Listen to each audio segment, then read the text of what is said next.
കരുനാഗപ്പള്ളിയിലെ ലഹരി കടത്തു കേസിൽ അറസ്റ്റിലായ പ്രതികൾക്ക് ജാമ്യം. ഇജാസ് സജാദ്, ഷമീർ തൗസീം എന്നിവർക്കാണ് കരുനാഗപ്പള്ളി 1-ാം ക്ലാസ് ജുഡീഷ്യൽ മജിസ്ട്രേറ്റ് കോടതി ജാമ്യം അനുവദിച്ചത്. കൂടുതൽ വിവരങ്ങളുമായി ഷാനോസ് ഡേവിഡാണ് ചേരുന്നത്. ഷാനോസ്, ഇത് നിരോധിത പുകയില ഉൽപ്പന്നങ്ങൾ ആയതുകൊണ്ടാണോ? അതും ഏകദേശം 1.5 കോടി രൂപയുടെ ഉൽപ്പന്നങ്ങൾ ഉണ്ടായിരുന്നു, പക്ഷേ അപ്പോഴും ഇത്ര വേഗം ജാമ്യം ലഭിച്ചത് എന്താണ് അതിന്റെ നിയമവശം? കിരൺ, ഈ നിരോധിത പുകയില ഉൽപ്പന്നങ്ങൾ പിടികൂടിയാൽ സാധാരണഗതിയിൽ ഇത്ര വേഗത്തിൽ ജാമ്യം കിട്ടാവുന്നതാണ്. അതിനകത്തൊരു ഒരു അത്ഭുതമില്ല. 4 പേർക്കാണ് ഇത്, അതായത് ഇജാസ്, സജാദ്, ഷമീർ, തൗസീം എന്നീ 4 പേർക്കാണ് കരുനാഗപ്പള്ളി 1-ാം ക്ലാസ് ജുഡീഷ്യൽ മജിസ്ട്രേറ്റ് കോടതി ജാമ്യം അനുവദിച്ചത്. ഈ കേസ് ഏതാണ്ട് 1 കോടിയിൽ പരം രൂപയുടെ നിരോധിത പുകയില ഉൽപ്പന്നങ്ങളാണ് കഴിഞ്ഞ ഞായറാഴ്ച പിടികൂടുന്നത്.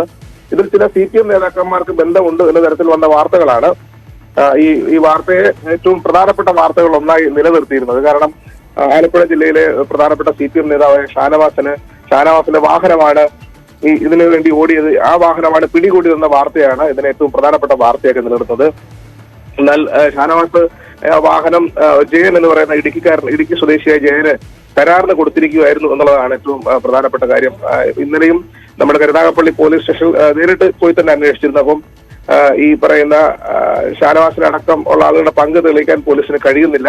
അതായത് ഈ കരാറ് കൊടുത്ത വെണ്ടർ, അതുപോലെ തന്നെ ഇത് മുദ്രപത്രം എഴുതിയ ആള്, വക്കീല് എന്നിവരടക്കമുള്ള ആളുകളെ പോലീസ് മൊഴിയെടുത്തിരുന്നു. ആ മൊഴിയിലോ അല്ലെങ്കിൽ ചോദ്യം ചെയ്യലോ ഒന്നും തന്നെ ഈ ഷാനവാസിലേക്ക് എത്തുന്ന തരത്തിലേക്ക് പോയിട്ടില്ല. അതുകൊണ്ടാണ് ഈ പ്രതികളിൽ മാത്രമായി കേസ് നിൽക്കുന്നത്. എന്നാൽ അതേസമയം ഈ ജയൻ എന്ന് പറയുന്ന ആളെ കണ്ടെത്താൻ ഇതുവരെ പോലീസിന് കഴിഞ്ഞിട്ടില്ല എന്നുള്ള ഉണ്ട്. കാരണം ഞായറാഴ്ച ഇന്ന് ഇത്ര ദിവസങ്ങൾ പിന്നിട്ടും ഈ പറയുന്ന വാഹനം കരാറിനെടുത്തിരുന്ന ജയനെ കണ്ടെത്താൻ കഴിഞ്ഞിട്ടില്ല എന്നൊരു വീഴ്ചയായിട്ട് തന്നെ നിലനിൽക്കുകയാണ്.